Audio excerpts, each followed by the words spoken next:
අපේ මේ විශ්වය පාලනය කරන්නේ පුදුමාකාර නීති දෙකකින්. භෞතික විද්‍යාව මේ නීති දෙක තමන්ගෙම ශේෂ්ත්‍රය තුළ ඉතාම නිවැරදි. නමුත් මේ දෙක එකට එකතු කරන්න ගියහම තමයි ලොකුම ගැටලුව ඇති වෙන්නේ. මේ නීති දෙක තමයි සාමාන්‍ය සාපේක්ෂතාවාදය සහ ක්වොන්ටම් යාන්ත්‍ර විද්‍යාව.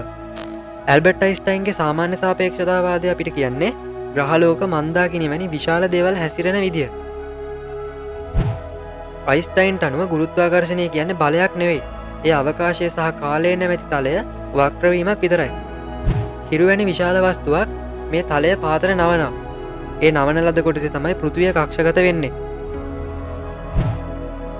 සාපේක්ෂතාවාදයේ ලෝකයේ ඊටම සුමටයි, පැහැදිලි සහ අනාවැකි කියන්නත් පුළුවන්. නමුත් අපි පරමාණුවකටත් වඩා ඇතුළට ගිහින් කුඩා අංශු දෙස බැලුවොත් ඒ ලෝකය සම්පූර්ණයෙන්ම වෙනස්. ඒ පාලනය කරන්නේ ක්වොන්ටම් යාන්ත්‍ර විද්‍යාවෙන්. ක්වොන්ටම් ලෝකය හරිම අවිනිශ්චිතයි, කැළබිලි සහගතයි. අංශුවක් එකවර ස්ථාන කිහිපයක තියෙන්න පුළුවන්. කිසිවක් නිශ්චිත නැහැ. සෑම දෙයක්ම සිදුවෙන්නේ සම්භාවිතාවන් මත. දැන් තියෙන ප්‍රශ්නය මේකයි. මේ සුමට නිශ්චිත සාපේක්ෂතා ලෝකය සහ කැළබිලි සහිත අවිනිශ්චිත ක්වොන්ටම් ලෝකය එකට එකතු කරන්නේ කොහොමද? මේ නීති දෙක ගැටෙන තීරණාත්මකම ස්ථානය තමයි කළු කුහරයක කේන්ද්‍රය හෙවත් සිංගුලාරිටිය.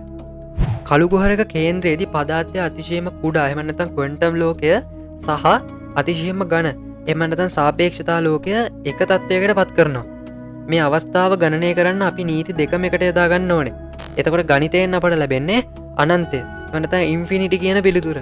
ඒ කියන්නේ අපේ දැනට තියෙන නීති එතනට වැරදි. විද්‍යාඥයෝ මේ ගැටලුව විසඳීමට උත්සාහ කරමින් ඉන්නවා. ඔවුන්ට අවශ්‍යයි විශ්වයේ සෑම දෙයක්ම පැහැදිලි කළ හැකි එක පොදු නීතියක් සොයා ගැනීමට. එයට කියන්නේ සියල්ලේම න්‍යාය, එහෙම නැත්නම් theory of everything කියලා. මේ අභියෝගයේ ජය ගැනීම යනු විශ්වයේ ක්‍රියාත්මක වන ආකාරය ගැන අප දන්නා සෑම දෙයක්ම නැවත අලුතෙන් ලිවීමක් හා සමානයි. මේ නූතන භෞතික විද්‍යාවේ දැවැන්තම සහ ගැඹුරුතම අභියෝගය. ඉතින් භෞතික විද්‍යාවේ මේ ගැඹුරුම ප්‍රහේලිකාව ගැන ඔබ මොකද හිතන්නේ? මගේ වීඩියෝ එක හොඳයි නම් වීඩියෝ එක ලයික් එකක් දාලා අපේ නාලිකාව සබ්ස්ක්‍රයිබ් කරන්නත් අමතක කරන්න එපා. ඊළඟ වීඩියෝ එකෙන් නැවත හමු වෙන බලාපොරොත්තු වෙන. අදට අපි ඔබෙන් සමු ගන්නවා. ඔබ සැමට සුබ දවසක්.